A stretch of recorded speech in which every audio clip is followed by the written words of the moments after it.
What's up, everybody? It's your favorite cannibal's favorite nerd, and today we are looking at the Fanstoys Hannibal. Hannibal, cannibal, and a manimal, ceranimal. This is their take on Cerebros of Headmaster's fame. I got a million things going on. I'm hoping to have this up Friday. If not, I apologize for the delay. But as a heads up, next week might be a little low on review content. That being said, we are going to take a look at this guy, but in order to do so, we're going to start with accessories.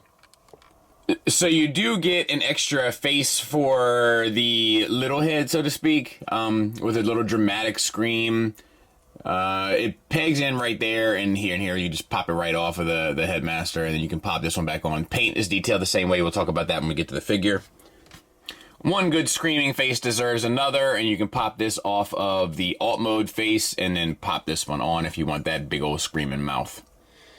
It also is supposed to come with an angled hand, swap out hand, but mine was missing, but arrangements have already been made and I have one en route to me. But it's to hold the sword at a specific angle and also probably be able to pull it from the holster that we'll look at later. You get these two little side face wings. They are painted with a subtle metallic blue and actually sculpted with more detail than the rest of the figure has, so they look quite nice. And those pieces can be swapped out with these. As we go through the transformation later, you'll see where you can get access to them, and that's just where you would swap these out. He also comes with these two alternate helmet pieces, which will add a lot more sculpted detail and kind of an interesting look to the giant Defender of the Fort Max head. So same here. This can be swapped out for this. It looks much better in my opinion. When we go through the transformation, you'll see where you can really get access to this and make the swap. He comes with a sword. It's painted beautifully. The metallic silver here, and then the red bits here. There's two kind of configurations for it. One is for more so a weapon, but then you can bring these bits down and plug them back in and use it as sort of the plug-in piece for the giant head. He can hold that by tabbing the handle into the palm of his hand, and that can of course be inserted into the bottom of the head. I didn't mention this, but when you have the blade in this configuration, the handle does collapse, which you'll notice as you go to get this in. It kind of has to go in and then turn, it seems anyway. And once again, it's spring-loaded, so nah. I don't know if it's going to have the same issues or not later on down the line, but you get the point. You can take the sword and sort of angle it in there, have that kind of iconic look, which, that's definitely, you've seen it in pictures and stuff. He comes with a blaster, or a rifle or something. It's painted with this pearlescent white that we'll talk about a bit later as we get into the figure, and it's actually sculpted quite nicely, which is welcomed. And he'll hold that just fine, once again with the handle tabbing into the palm of his hand. And then, of course, there's the headmaster itself. My objective here is to, never look at instructions, to do the little stuff, so to speak. So, and sometimes the bigger ones, too, you know what I mean? But, let's just try it. We're going to get these arms untabbed from the side, And we're going to bring these down. And that's it, I think. And I realized I missed a step. So when you have the figure down, when you take his backpack, you can untab it here and then swivel the face around and then have that back up to hide the face. Missed it. Head is painted. We got the metallic blue eyes, the white face. I think the whole thing is painted, actually. It's on a ball peg also, but you can't swivel it. Or maybe you can, but just a taste. The sculpt work on the abs and such, you have this ball pegs for the shoulders, get you out to there, forward around. You have an elbow hinge. This one's a little loose. They get you 90 degrees. Same for the other side. No waist swivel. Legs are on T-jointed ball joints. You can get them up. You can't really get them back or out to the side, and you can get a knee hinge to 90 degrees. And then the ankles are on little ball pegs. You can get an ankle tilt up, down, and a little bit of an ankle rocker. So, very, very, very, very, very, very, very simple. Not a whole lot to it, as usual. Gimmicks wise, of course, if you open up his chest here and pop his head in, he's very strong and intelligent and also pretty fast. So, got a good guy to have on the team, apparently. There's also, I don't want to get too involved in this, honestly, but underneath here, there's a battery bit that if you have the battery, you can install it and the eyes will light up with the metallic paint over top, which is the way to do it. Attention all other companies, this is the way to do it so that your figure doesn't look dead, but you also get the gimmick. So that's that. Now, before you get him into robot mode in the box, these things are kind of off, and you just lock them in, and come out. And recently, Nick the Toy Guy, if you're familiar, I'm a fan of that gentleman, but he sent me some spudgers. And Robert D actually sent me some spudgers as well, so I guess they got tired of seeing me use pliers. You can also flip these bits out here from his feet for a little extra support. Alright, so let's talk about the figure. Let me make sure that this is just a little paint fleck. Yes. So the head, it pops out really easy. I'll be honest. You do get a swivel, and it feels like there's a little bit of movement around, but the moment you really start to mess with it, it's like it pops out. I imagine that's due to the gimmick. But it is painted beautifully. The white pearlescent face, the metallic blue eyes, sharp as a tack. The rest of the paint on here, and it is fully painted, it does, I'm just being honest, it does lack a little pizzazz. It is somewhat of a metallic paint. It's just not a real, like, I don't know, in-your-face metallic paint, which some may like, but I prefer a little bit more dramatic flair, if you will. All right, so the chest, you can see, it's got the white and gray.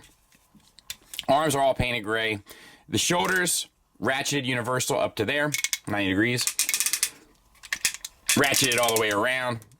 Bicep swivel with the little Fanstoys squeak. We have a single jointed elbow, however, almost the full range. Love to see it. We have a hand that's on a ball peg, so you get a swivel. It hinges in and out. The fingers are individually articulated at a base knuckle, a secondary knuckle, and a tertiary knuckle. The thumb is on a base ball peg to a secondary knuckle. Same for the other side, obviously. A little bit of sculpted detail on the bottom, bit of the forearm and the shoulder. You know, but very, very simple. All right, for the waist, we do have a bit of an of a waist swivel, rather. I don't think there's a way to get around that, so it's very, very limited there. But you do get an ab crunch, and with the ab crunch, you can kind of get a little bit more of an angle. So you can expand and get your your waist swivel, but you can never really kind of get it quite back. But you should be able to cheat it for a fair amount of pictures. The main problem that I found, I'm just cutting this in as I've been messing with them a bit more. The main problem that I found is, like, if you're gonna have a dramatic, you know, waist twist, right, and you're gonna have his head looking back the other way, you can only really get it to about there. And you usually find that you want it like just a few more, but you can't go a few more or the head will pop out and then you can't get it in. And it's because of these shoulder bits here. It's honestly, I know that sounds like a petty thing, but it's quite obnoxious. That is obnoxious. Obnoxious. But other than that, I don't know. We have hip skirts. They do get out of the way a little bit. You can get the legs out to there. Not the full Van Damme, but you don't need the full Van Damme to be fully effective as a, you know, in the hips. And I think this is going to be more than enough. We have hip skirts that get up out of the way in the front. And you can get almost the full Monty. So, no issues there. Thigh swivel. A little bit of sculpted detail down in the lower legs. The legs are completely painted.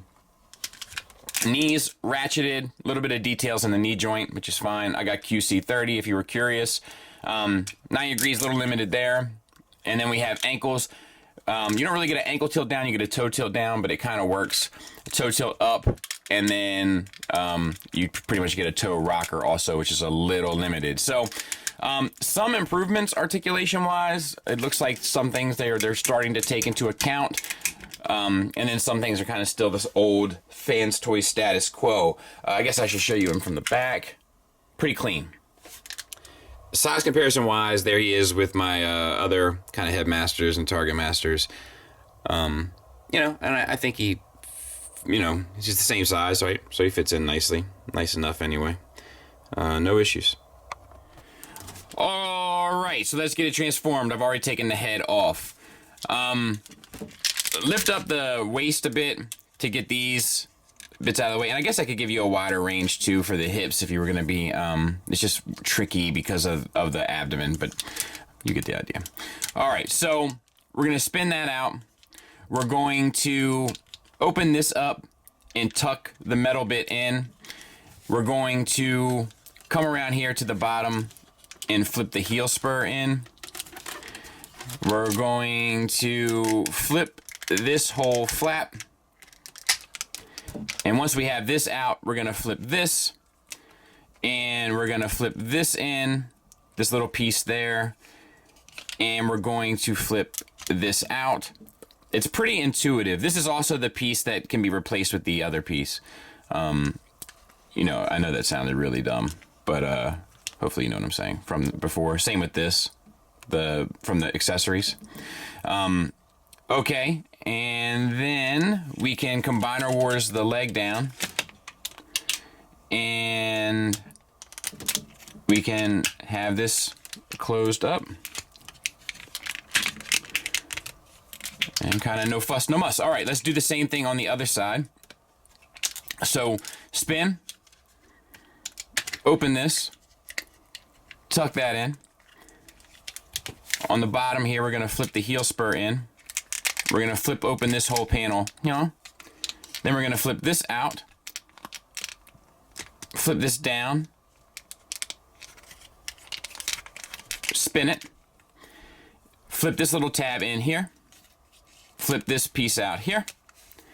That will give you the space to combiner wars the leg down, and then you can flip this panel in. What did I do wrong here? I feel like maybe I didn't spin this. Sorry about that. I'm pretty sure.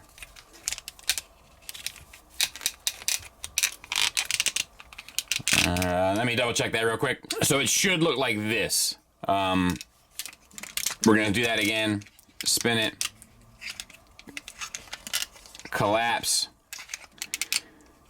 We want to make sure that when we get all of this sorted, that basically the two side wings on the heads are facing towards the crotch, almost mimicking the angles of the pelvis. Next, we're going to flip in these pelvis pieces here. They're like the side of the hips. So flip that down, flip that down, and we're going to do the same on this side. It can be a little tricky because some of these joints are tight. See? As illustrated here. All right, I think I finally got it. So there, down, and then flip this piece down, and then slide both of them towards the middle so that the side of the pelvis is nice and flush. And it's just a little aggravating to get that bottom piece in because it's a little bit of a tight fit, honestly. All right, spin the waist 180. Collapse it back down. And let me stay oriented here. We want to take this piece, flip this down, open up our forearms here, spin the fist into them, and close them back up.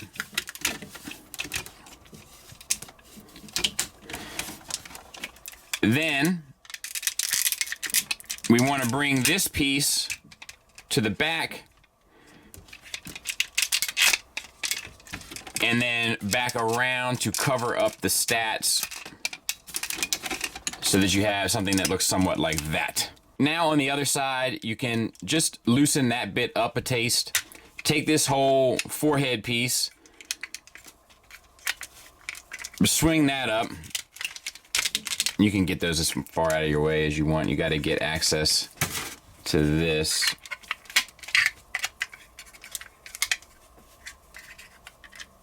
There.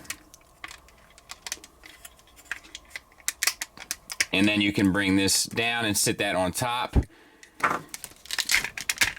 Collapse. And you can see how this is starting to go. We'll bring these up, tabs here into slots there.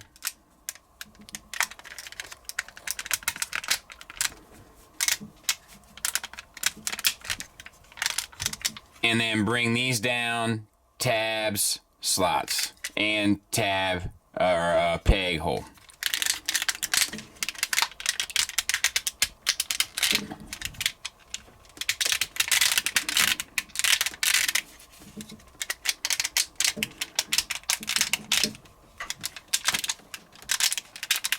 There we go. I mean, I gotta tighten this up a little bit, but I think you get the idea. I'll tighten it up. We'll take a look at it. So yeah, I mean, I think it's extremely effective. Sculpt is painted beautifully. I mean, sculpt is beautiful. It's also painted beautifully. I mean, the transformation is fun, intuitive, enjoyable, smart, clever. Yeah, this element of it is absolutely fantastic. Really well done. Eyes are painted beautifully. Good. I mean, what else can you really do? I mean, other than sit there and look at it and hope that you get a body if that's what you want. Let me drop this down a little bit, and of course we'll take a look at him next to Tiger Tracks. I mean, to give you an idea, I mean, it's almost the size of an Autobot car.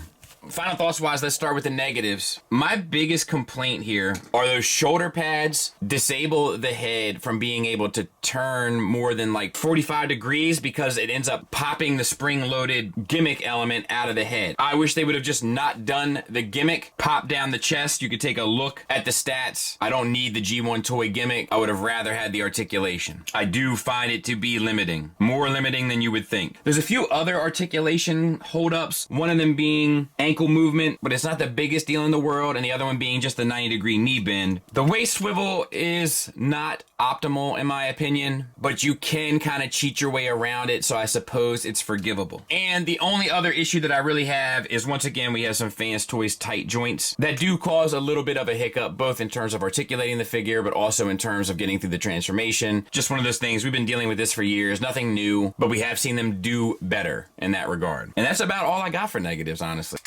First and foremost, the sculpt is decent. I think the sculpt of the head, meaning the Fort Max head, is fantastic. The Cerebros is awfully simple, but I know some people say they like that. Like, I much prefer the different sculpt work in the wings of the head on Fort Max and the helmet bits than what comes kind of stock on him, for instance. But the materials feel good, the plastics feel good, there's die cast in it, it's painted top to bottom, there's ratchets to boot, but I honestly think, and perhaps somewhat surprisingly, that the one thing that we really have to credit them with on this is like the third figure in a row from them where the engineering is fun, straightforward, intuitive, and easy without feeling simple. It's time, like, they're really making an impression on me this year with their kind of change in approach of engineering. It's not lost on me. I notice it. I also think the accessories are appropriate and there's plenty of them to boot. So yeah, strong recommend from me. Thanks for listening. Thanks for watching. Until next time, take care.